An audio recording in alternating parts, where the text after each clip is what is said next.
What up, friends and family? It's your boy Mike. And your girl Bree. Hey, and we back in this thing to talk about One Night in Miami. Really, the movie was, to me, really powerful in the fact of seeing these four black men who at the time in which the movie was made, all played a crucial part in the way that black people were really trying to fight for their rights. I mean, you had Malcolm X in there, you had Cassius Clay, who thus becomes Muhammad Ali, you had Jim Brown in there, and then you also had Sam Cooke. Thank you.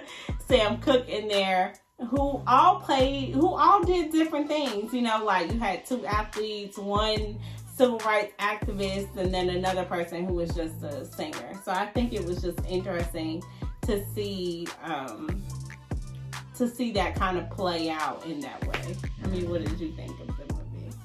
I thought the movie was good. It started off kind of like slow, but then eventually once they made it to that dang hotel room, it got real.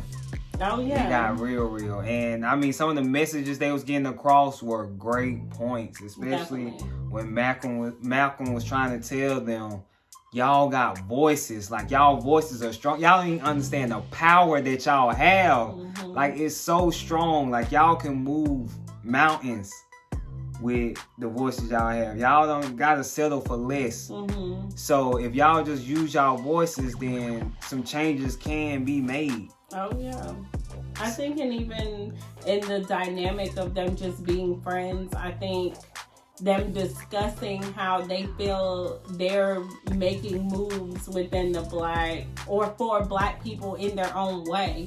You know how, you know, Sam Cooke and Malcolm X, who really were the two that were really going at it most of the movie, but how they really kind of had like not parallel views, but they just had different ways in which they felt as though things should be addressed. And you know, Sam Cooke felt like he was doing something for black people, which he has, don't get me wrong, he definitely created a platform, but he was doing something different than what Malcolm thought he should be doing, and didn't even realize that Sam was making movements as well for black people. So that was a good part for me.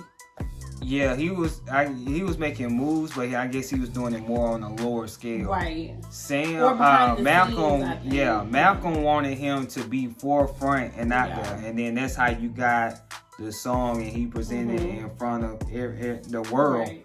What was the name of the song again? Change Gonna Come. Yeah, Change Gonna Come. And man, that performance at the end was so good. I mean, it could almost bring tears to your eyes. It was so good at the end. I mean, that whole scene in that hotel was just powerful.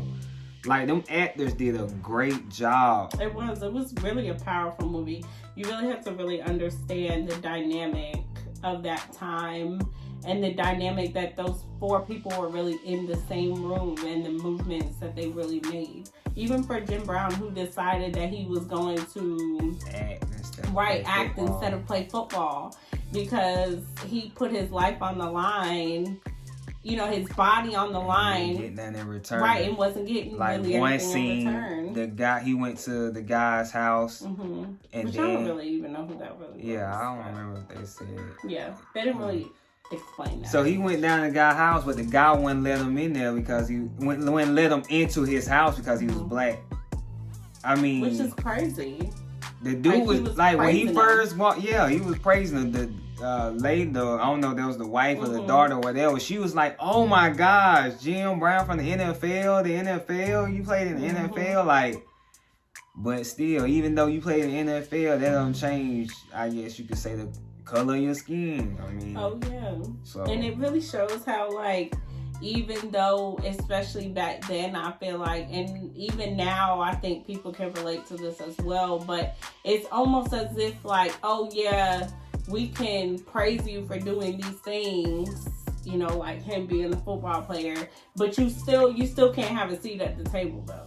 Like, you know, like, you know, we could be excited by your jerseys, watch you play, all those things, but you still can't have a seat at the table though. Like you're asking for too much to have to do that. So, and I like how they did it to where real friend conversations, like since they was real friends, they can have them conversations in that hotel room. And in that room, nobody was bigger than the other. I don't care how many records you done sold, how many touchdowns you done scored, how many championships you done won. None of that.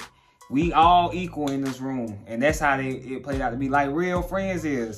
Because real friends, if y'all in an argument, they don't give a damn what you didn't either. Like, I know you. Like, I know you before all that. So, yeah, it was powerful, man. So I would definitely say check this movie out. I would say check it out. Anything else you want to add to it? Well, it's been your boy Mike. And your girl Bree. Hey, and we out.